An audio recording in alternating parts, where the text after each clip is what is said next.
The Age of Religious Wars, the 30 Years' War, Part 1.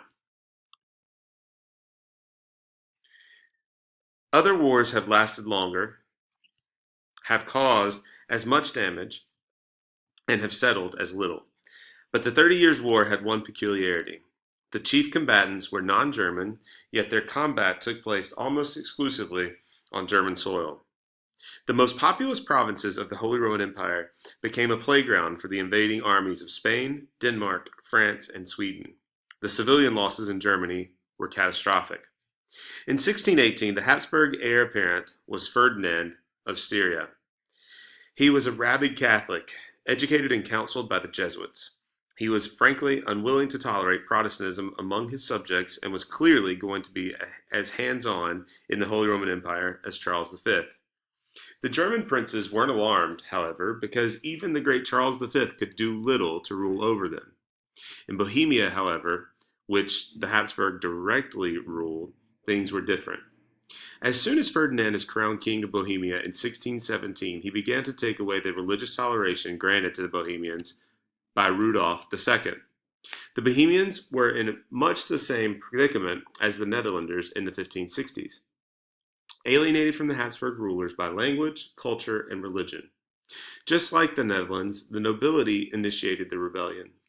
On May 23, 1618, two of Ferdinand's top Jesuit advisors were cornered by a group of Bohemian nobility in the council hall of the Radstein Castle in Prague and tossed them out of a window into the castle ditch some 50 feet below. The victims survived the fall, perhaps, according to the Catholics, because they were rescued mid-flight by guardian angels, or perhaps, according to the Protestants, because they landed on a heap of horse dung. At any rate, this defenestration of Prague put the rebels in charge of the Bohemian capital. Their aim was to preserve ancient Bohemian privileges and to rescue Ferdinand from the wicked Jesuits. In all actuality, they were repudiating Habsburg rule. The crisis spread from Bohemia to the entire empire. The aged emperor, Matthias, died in 1619, giving the German Protestant princes a golden chance to rebel against the Habsburgs. If the Protestant electors denied Ferdinand's right to vote as King of Bohemia, they could block his election as Holy Roman Emperor. But only Elector Frederick V of the Palatinate had the guts. When he saw that he was alone, he backed down. In August of 1619, Ferdinand was unanimously chosen as the new Holy Roman Emperor. Ferdinand II simultaneously, Ferdinand had just been deposed as King of Bohemia by the rebels in Prague. The rebels then select Frederick V as their new king, and he accepted the crown. War was now inevitable. Ferdinand had to punish this prince for having the audacity to take his rightful throne. The Bohemian rebellion was poorly conceived from the start. The Bohemian nobility did not trust each other, and they had little way to raise an army. Frederick V was also a poor choice. Young and inexperienced, he had no feeling for the Slavic religion for which he was being asked to champion, nor could he supply the men and money to fight the Habsburgs. The Bohemians counted on the German Protestant princes to support Frederick's cause, but very few did so. The rebels' best hope lay in the weaknesses of Ferdinand II.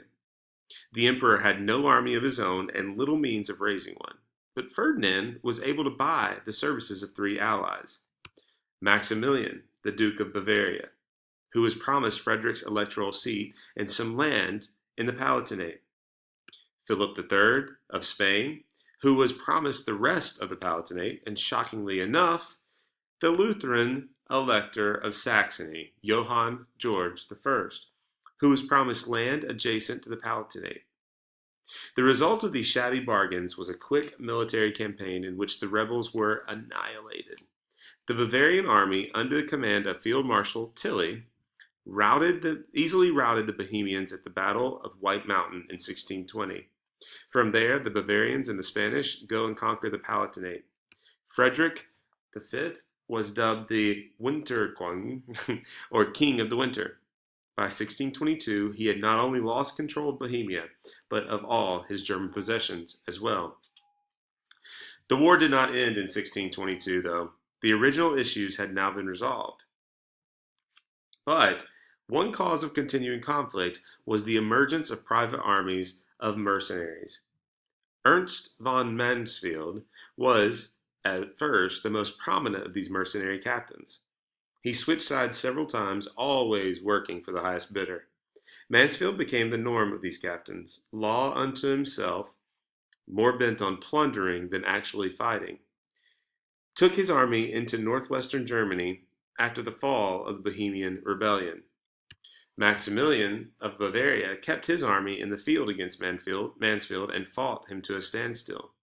More importantly, Bavaria harassed the German Protestant civilian population ruthlessly. Maximilian was doing well from the war. He had snatched much of Frederick V's land and his seat as an elector. Plus, Ferdinand II owed him a large sums of money, so Maximilian was not going to quit fighting.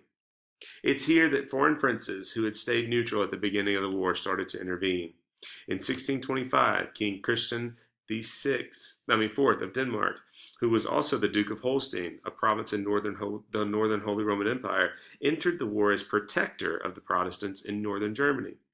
Christian was anxious to prevent a total Catholic conquest of the empire, but he also hoped to profit, as Maximilian had done. He was a better leader than Frederick V and had a much better army, and in the first year of war reconquered a number of northern German cities for the Protestants. However, he could find no German allies. Saxony and Brandenburg just wanted the war to end. In 1626, Maximilian's battle-tested veterans crushed Christian at the Battle of Lutter, driving him back into Denmark.